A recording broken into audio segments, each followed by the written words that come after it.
John is with us in Atlanta. Hi, John. Welcome to the Ramsey Show. Hi, Dave. Thanks for having me. Sure. How can we help? Well, Dave, I'm calling in because I'm 27 years old. I've got a stable job with the federal government that pays pretty well. And I'm just kind of looking forward at my future here. And it seems like a lot of the people who stay in this position kind of end up losing passion for what they do. And I'm starting to notice myself losing passion for what I do. And so, when I bring this up with my family, they kind of tell me, you should stick with it. You've got a pension there. You've got ironclad job security. But I feel like if I stay here, I'm gonna go crazy. How old are you? I wanted to know. I'm 27. How long have you been there, man? 2 years. How many? 2 years? 2. And what is it you do exactly daily? Well, I work as a statistician. So basically they try to automate a lot of the things that my organization does now. And so I'm involved with that. What do you love doing, man? Well, I do love working with numbers. I do love statistics. It's what I studied in school. Why is this driving you crazy then? Well, it's driving me crazy because I just don't, I don't know. It just doesn't seem like the people who work here are very passionate about what they do. I mean, shocking. Yeah, but let's don't care about them for a second. What about you? It's okay to be in a room where you like what you're doing, even if the people around you don't.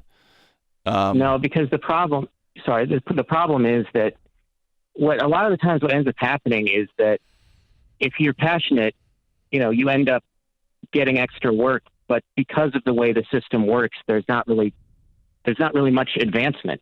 So it just becomes frustrating. What does the word passionate mean to you? Passionate? I've been hearing my students use that word passionate for years now. What does that mean to you? Well, I suppose that what it means is that sometimes, you wake up in the morning and you don't want to do something, and it's okay to feel like that sometimes. But if you feel like that day after day after day, then that means that you lack passion. So passion means that, I guess, over a long period of time, you can look back at what you've done and say, I really enjoyed doing that. That really made me feel like I was doing something important. Good answer. Okay. So what's the downside with you going to work someplace else? Well, I would lose my job security for one thing. You don't have any job security. There's no such thing. You work for the federal government, brother. Yeah. They lay people off too. Guys, they lay people off too. They're probably not going to go broke, I don't think, but they lay people off too. And your job, you're only as secure as your ability to do things that people want to pay you for.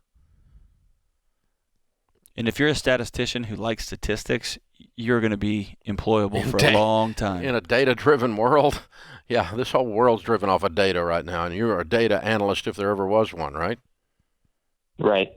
Yeah, I mean, I suppose that you probably can make twice as much money. Yeah. If not 3 times. Yeah, I'm sure. Yeah, I'm sure. It's just it's a big decision to make. Yeah. And security's an illusion, dude. It's a drug, brother. Yeah, you need to get out of there. Because, I mean, you're 27 years old.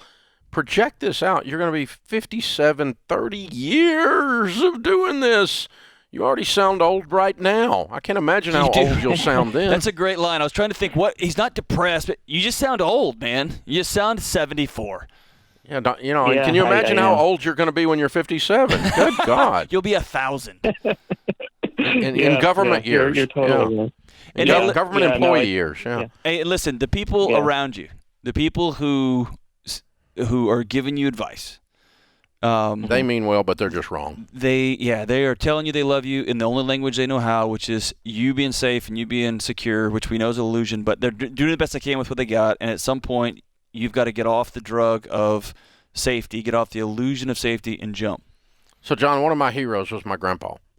In the Great Depression, he was 27 years old, oddly enough, and he in the stock market crash, he lost a business and went broke. And Alcoa Aluminum had come to Alcoa, Tennessee, in the hills of East Tennessee, and opened a plant, and he went to work for them.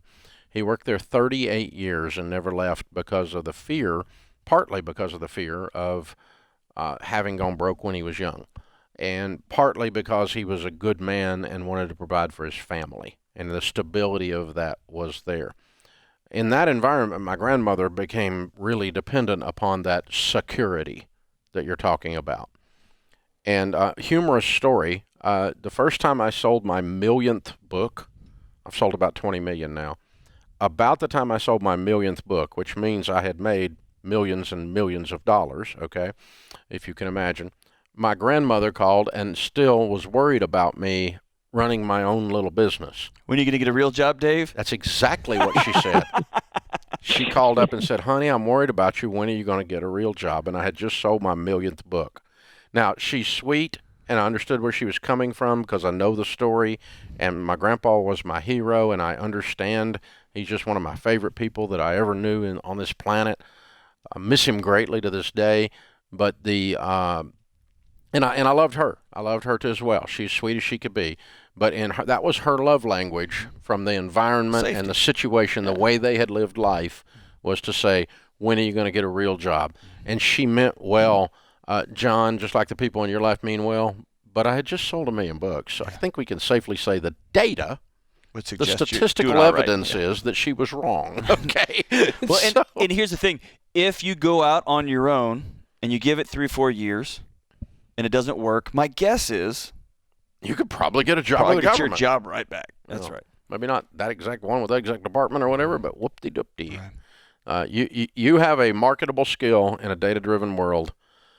Data is the businesses that don't understand, grasp, and harness the power of data in the next decade will be out of business. Correct. It's not optional. So you are a highly sought-after individual in your world. And so that's I'm telling you, I think you're probably making about half or maybe a fourth of what you're worth, and you're giving it all up in the name of security that's not really there anyway. Get out. Yeah. You can just hear, I can hear your soul leaking. Get out. It's leaking out of your Get body. out. Yeah. Get out. Get out. Get out. Get out. Yeah. There's something to be said for, I want you to be safe, and so I want you to drown slowly. Right? I want you to be safe. Well, I don't think everyone should be an entrepreneur. No, absolutely I don't not. think everyone should be on straight commission. I don't mean that, but you're only as secure as your own ability to land the next thing because you have talent. Yeah. And people want to work with you. Yeah. Yep. Talent, character. Marketable skills and personality and so forth. That's your only real security, because everything else is smoke and mirrors. The guy making the payroll, he's scared too. Mm-hmm. Yeah. And you think you're secure. That's funny.